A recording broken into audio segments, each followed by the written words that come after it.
Adam बीथ एक carpenter यानी बढ़ई था जो कि हैटी सुरेल नामी एक लड़की से शादी करना चाहता था, जबकि हैटी ख्वाबों की दुनिया में रहने वाली एक घमंडी लड़की थी।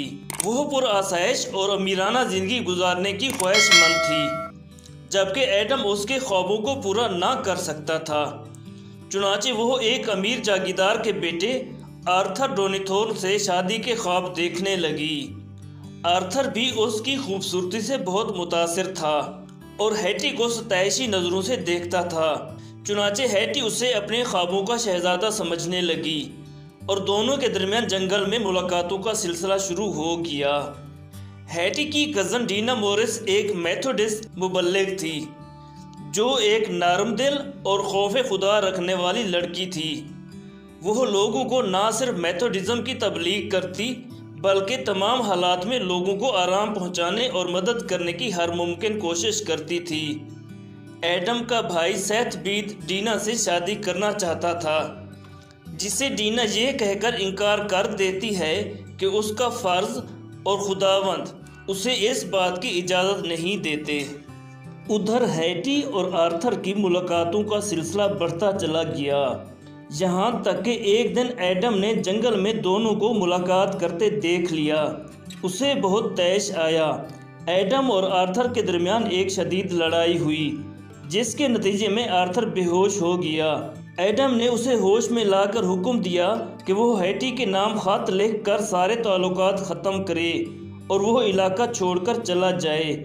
आर्थर ने हैटी के नाम खत लिख दिया और हेसलोप से चला गया। आर्थर के जाने के बाद एडम ने हैटी का रिश्ता मांग लिया, जिसे हंसी खुशी कबूल कर लिया गया। मगर चंद दिन बाद हैटी को एहसास हुआ कि वह उम्मीद से है। वो आर्थर के बच्चे की मां बनने वाली थी। चुनाचे इंतहाई परेशानी की हालत में वो डीना से मुलाकात के बहाने आर्थर की तलाश में निकल खड़ी हुई और शदीद मुश्किलात का शिकार हो गई।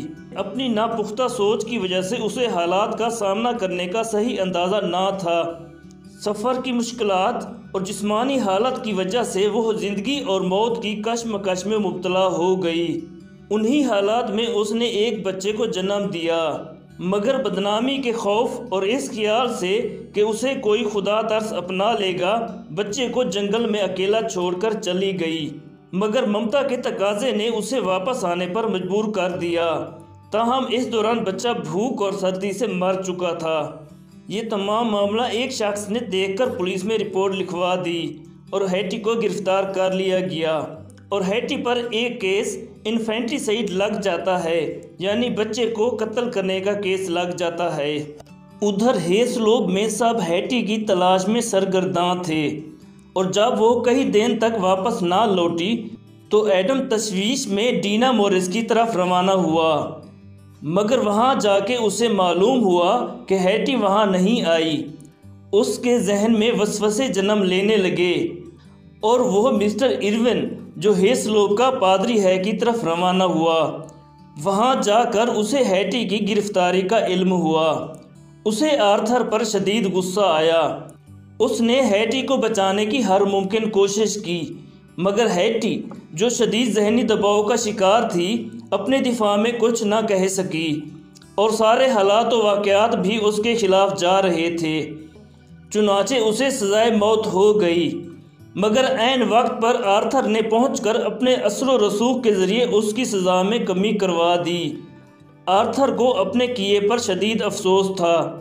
चुनाचे इस शर्मिंदगी से निजात के लिए उसने हेसलोप से हमेशा के लिए चले जाने का फ़ैसला कर लिया। आर्थर ने एडम से मुलाकात में उससे दरख्वास्त की कि वह हैटी के ख़ानदान को हेसलोप में ही रहने पर आमादा करे, क्योंकि उसने दोबारा फ़ौज में जाने का फ़ैसला कर लिया है।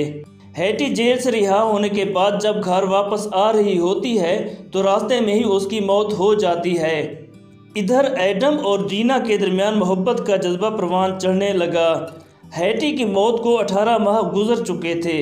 एडम ने डीना को शादी की पेशकश की, जिसे डीना ने आखिरकार कबूल कर लिया और हेसलोप के सब लोगों ने भरपूर तरीके से एडम और डीना की शादी में शिरकत की।